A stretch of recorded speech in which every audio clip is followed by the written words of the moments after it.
नमस्कार, आप देख रहे हैं वेणु न्यूज और बात मुद्दे की इस विशेष प्रस्तुति विशेष सीरीज में जिसका नाम है एप्स्टीन फाइल्स।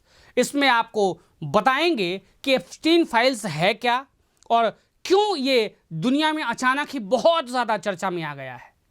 प्रधानमंत्री Narendra Modi, Trump, bill Clinton और कई लोगों के नाम इसमें लिए गए हैं।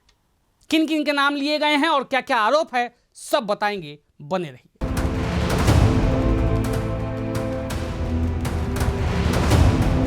दुनिया की सबसे चर्चित और विवादित फाइल एप्स्टीन फाइल्स एक बार फिर से दुनिया में बवाल मचाने में कामयाब हो गया है।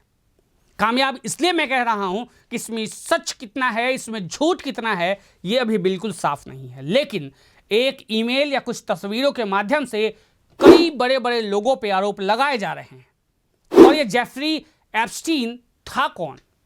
एक बहुत बड़ा ड्रग डीलर? बिल्कुल नहीं, ये मानव तस्कर था और इस पे बहुत सारे सेक्स के आरोप लगे हैं। साथ ही साथ ये नाबालिग बच्चों को ट्रैफिकिंग के माध्यम से एक जगह से दूसरे जगह ले जाया करता था और अपने बिजनेस के फायदों के लिए काम करता था। इसने एक आइलैंड भी ले रखा था जहां वो इन सभी घटनाओं को बहुत गुप्त तरीके से अंजाम दिया करता था। जेफरी एप्स्टीन एक अमेरिकी अरबपति जिस पर नाबालिग लड़कियों के यौन शोषण और सेक्स ट्रैफिकिंग का गंभीर आरोप था। 2019 में उसकी जेल में संदिग्ध मौत हो गई, लेकिन उसके साथ जुड़े दस्तावेजों ने दुनिया के कई प्रभावशाली नामों का खुलासा किया है। इन दस्तावेजों को दुनिया के सामने लाने में सबसे अहम भूमिका निभाई मियामी हेराल्ड की खोजी पत्रकार जूली के ब्राउन। और जूली के ब्राउन ने इससे पहले भी सवाल उठाए थे कि एप्स्टीन को इतनी हल्की सजा क्यों दी गई, कौन है वो अधिकारी जो इसे बचाने की कोशिश कर रहे थे। और आप ये विश्वास रखिए कि इन छोटे छोटे मामलों में तो कोई बचा ले, लेकिन जब सेक्स ट्रैफिकिंग और मानव तस्करी के आरोप लगें तो इसमें कोई छोटे मोटे लोग शामिल नहीं हो सकते, इसमें बहुत बड़े लोगों का हाथ हो सकता है। ये बात जूली ने भी कही थी। लेकिन दोबारा जो उसकी खेप आई है, इसके बाद तो दुनिया हाहाकार करके ये पूछ रहा है कि भाई एप्स्टीन में और क्या है, और क्या है जानने के लिए बने रहिए हमारे साथ। 2018 में उनकी खोजी रिपोर्ट सीरीज प्रिवर्जन ऑफ जस्टिस में ये उजागर किया गया था कि 2008 में एप्स्टीन को मिली सजा असाधारण रूप से हल्की थी और कई पीड़ितों की आवाज को अनदेखा किया गया था। यहीं से मामला दोबारा खुला और अदालतों में बंद पड़े दस्तावेजों को सार्वजनिक करने की लड़ाई शुरू हुई।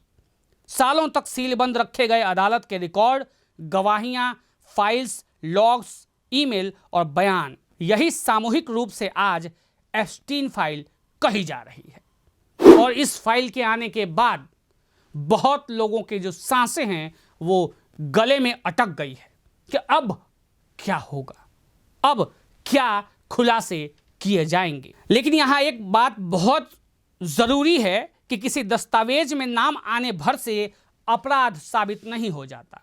यह बात मैंने आपको पहले भी बताई थी कि केवल किसी फाइल में नाम आ जाना ही उसे फांसी पर लटकाने के लिए काफ़ी नहीं है या उसे दोषी साबित करने के लिए काफ़ी नहीं है।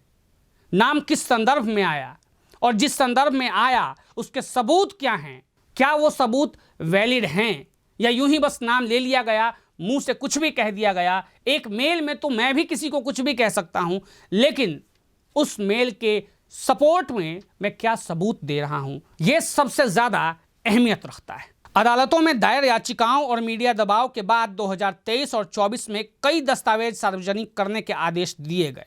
इन फाइलों ने यह बहस तेज कर दी कि क्या ताकतवर लोग सालों तक सिस्टम का इस्तेमाल करके जवाबदेही से बचते रहे। एप्स्टीन पर आरोप था कि वह कम उम्र की लड़कियों को अपने प्रभाव और पैसों के जाल में फंसाकर उनका शोषण करता था। जांच एजेंसियों के अनुसार उसका नेटवर्क सिर्फ ऑफिसर्स या प्रोफेसर्स तक नहीं था, देश के राष्ट्रपति और प्रधानमंत्रियों तक भी था। वो अपना प्रभाव इन लोगों के साथ शेयर करता था और शायद इन्हीं के प्रभाव के वजह से वो भोले भाले लोगों को विक्टिम बना लेता था। अब सवाल यह है कि क्या इसकी फाइल को दबाया गया, क्या इसे बचाने की पूरी कोशिश की गई, लेकिन जब वो बच नहीं पाया तो क्या उसे मार दिया गया, जिसे जेल में संदिग्ध मौत के नाम से उजागर किया गया। कहा गया कि उसने आत्महत्या कर ली होगी। अब क्या मामला था और क्यों ऐसा किया गया, ये आने वाली सीरीज में खुलेंगी। पत्रकार जूली के ब्राउन ने बाद में अपनी रिपोर्टिंग को किताब के रूप में छापा।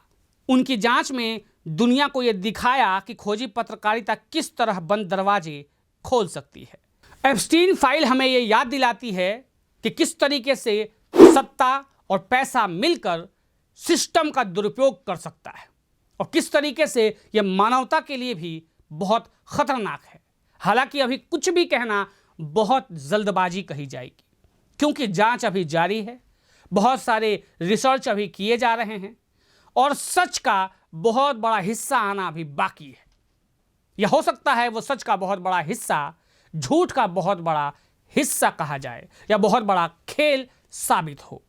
क्या होगा ये भविष्य की बात है, लेकिन आज की बात तो यही है कि बहुत बड़े बड़े लोगों के नाम लिए गए हैं और इन सब के ऊपर मैंने पूरी सीरीज बनाई है।